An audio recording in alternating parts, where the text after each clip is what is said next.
Metro Atlanta businesses who rely on products from Mexico and Canada are bracing for impacts of the tariffs imposed by the Trump administration. The White House ordered 25% tariffs on imports from Canada and Mexico, two of the United States' largest trading partners. Fox 5's Eric Mock has the latest from a cigar lounge in South Fulton, worried about the tariffs.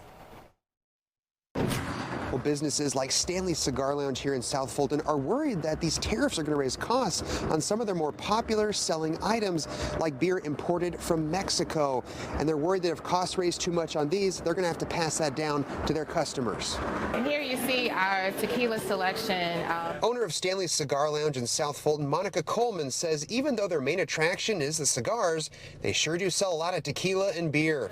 Tonight we have 13 different tequilas. Two of our top selling beers are imported from Mexico, and so it's a little concerning to think about how these tariffs are going to impact my customers. She says they've always tried to keep prices reasonable, even through pandemic-era supply chain problems, but she worries they won't be able to do that this time. And as a neighborhood community establishment, we've tried our best to absorb as much of that as possible, but we have to figure out how to service our customers and still keep our doors open and be profitable too. Economist at Emory University Tom Smith says higher prices for customers thanks to tariffs is all but inevitable. Consumers are going to be upset immediately. They're so anxious about high prices as it is. And it's going to affect a lot more than just alcohol and avocados. Ford cars and trucks, for example, are assembled in Mexico. So, your next Ford might be more expensive than your last because now there's a tariff attached to that.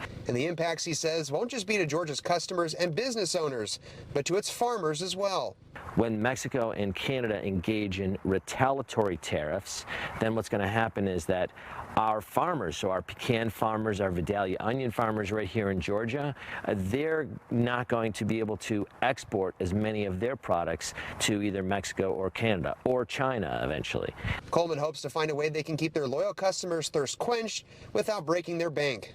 Now, Smith says one positive impact from tariffs could be a shift to people buying and using more goods produced here in the U.S., but he says that's likely not going to prevent those higher prices from hitting customers.